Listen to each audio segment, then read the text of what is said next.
સૌ વાલા મિત્રોને મારા જય સિયારામ. હું દુષ્યંત પાઠક શ્રી હનુમાનજી દાદાની અસીમ કૃપાથી એક નવા વિડીયો સાથે આપની સેવામાં ઉપલબ્ધ છું. તો વાલા મિત્રો, આજનો ઉપાય આ વિષયની અંદર તારીખ છે 19મી જૂન 2026 અને વાર છે શુક્રવાર. વાલા મિત્રો,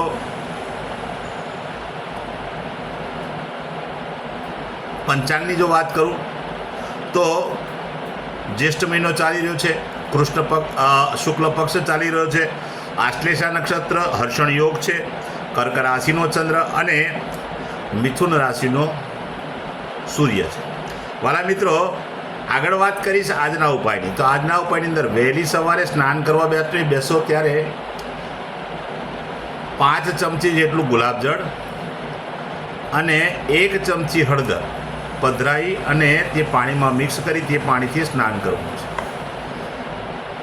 ચોખ્ખું પાણી ઉમેરી શકાય, સાબુ શેમ્પૂનો ઉપયોગ પણ કરી શકાય. સ્નાન થઈ ગયા પછી તમારે તમારા અંડરગાર્મેન્ટ્સમાં અને બહાર જે કપડાં પહેરો તેમાં તમારે ભરપૂર અત્તર અને સ્પ્રેનો ઉપયોગ કરવાનો છે, છાંટવાનું છે.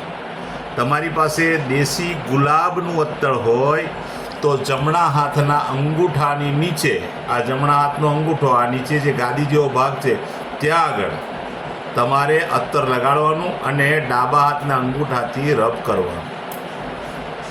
બસ માત્ર આટલો ઉપાય. ત્યાર પછી સંધ્યાકાળે પશ્ચિમ દિશા તરફનું મુખ રાખી શ્રી હનુમાનજી દાદાને કાગભૂષણની રામાયણજીનો પાઠ અને એક હનુમાન ચાલીસાનો પાઠ અર્પણ કરવાનો દાદાને. ત્યાર પછી સૂતા પહેલાં પોતાની પથારીમાં બેસવાનું, પલાઠી વાળવાની. ઓમ કૃષ્ણાય વાસુદેવાય હરે પરમાત્મને પ્રણત ક્લેશ નાશા ગોવિંદાય નમઃ આ મંત્ર યથાશક્તિ જપવાનો. વાલા મિત્રો, આટલું કાર્ય થઈ જાય એટલે તમારો ઉપાય પૂર્ણ થાય છે. જે મારા વાલા મિત્રનો જન્મદિવસ 19મી જૂન 2026 અને શુક્રવારના દિવસે છે તે બધા જ વાલા મિત્રોને જન્મદિવસની શુભકામના. શ્રી હનુમાનજી દાદા તમારી મનોકામના પૂર્ણ કરે, બલબુદ્ધિ વિદ્યા આપે અને તમારું અને તમારા પરિવારનું રક્ષણ કરે. ઉપાયના ભાગરૂપે મેં કહ્યું તે પ્રમાણે તમારે સ્નાન કરવાનું છે અને મેં કહ્યું તે પ્રમાણે અત્તર અથવા સ્પ્રેનો ઉપયોગ કરવાનો. આટલું કાર્ય થઈ જાય ત્યાર પછી ગૌશાળાએ જવાનું છે. ગૌશાળાએ જઈને ગાયોની પરિક્રમા કરવાની છે. ગાયોને લીલું ઘાસનું દાન આપવાનું છે. તમારે ત્યાં ભોજન બન્યું તે ભોજન પણ ગાયોને અર્પણ કરવાનું છે. રાત્રે સંધ્યાકાળે કોઈ પણ મીઠી વસ્તુ હોય, ગળી વસ્તુ હોય તે તમારે ભેટ સ્વરૂપે નાના નાના બાળકોને, જરૂરિયાતમંદ લોકોને, શ્રમિકોને, વડીલોને આપવાની છે. તમે જલેબી છે, મીઠાઈ છે, કોઈ પણ વસ્તુ આપી શકો. સાથે નાની જે દીકરીઓ હોય એને શ્રૃંગારનો સામાન જો ભેટ આપશો તો પણ આખું વર્ષ ઉત્તમ પરિણામ પ્રાપ્ત થશે. જે મારા વાલા મિત્રની મેરેજ એનિવર્સરી 19મી જૂન 2026 અને શુક્રવારના દિવસે તે બધા જ વાલા મિત્રો સવારે સ્નાન કરી પોતાના વડીલોના ચરણસ્પર્શ કરવાના, આશીર્વાદ મેળવવાના. પછી ગાયો પાસે જવાનું, ગાયોની પરિક્રમા પતિ અને પત્નીએ કરવાની. ગાયને લીલું ઘાસનું દાન આપવાનું. તમારા ઘરમાં જો ભોજન બન્યું હોય ભોજન પણ ગાયોને અર્પણ કરવાનું. ત્યાર પછી કોઈ પણ વૃદ્ધાશ્રમમાં, અનાથાશ્રમમાં, વિધવા આશ્રમમાં તમારે જવાનું છે.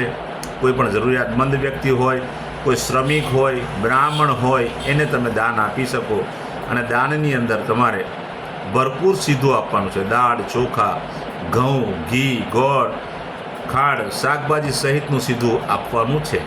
બસ એટલું આપી દો તો ઉત્તમ ફળ પ્રાપ્ત પતિ અને પત્નીને થશે. વાલા મિત્રો, બીજી એક વાત કહી દઉં કે મારું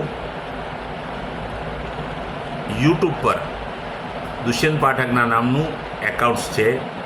તમે મારી ચેનલને સબસ્ક્રાઈબ કરો, મારા બેલ આઇકનને અવશ્ય દબાવો. હું નિયમિત એક વિડીયો મૂકું છું અને એ વિડીયો તમે જો બેલ આઇકન દબાયેલો હશે તો તરત જ તમને જોવા મળી જશે. તમારા મોબાઈલ પર નોટિફિકેશન આવશે.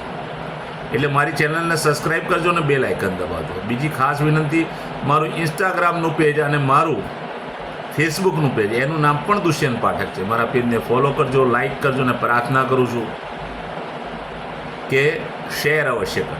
કોઈ જરૂરિયાતમંદ સુધી આ વિડીયો પહોંચી જાય, એને સંઘર્ષમાંથી ઉપાય જડે તે માટે તમે તમારા સોશિયલ મીડિયાના એકાઉન્ટ ઉપરથી મારા વિડીયોને શેર કરજો.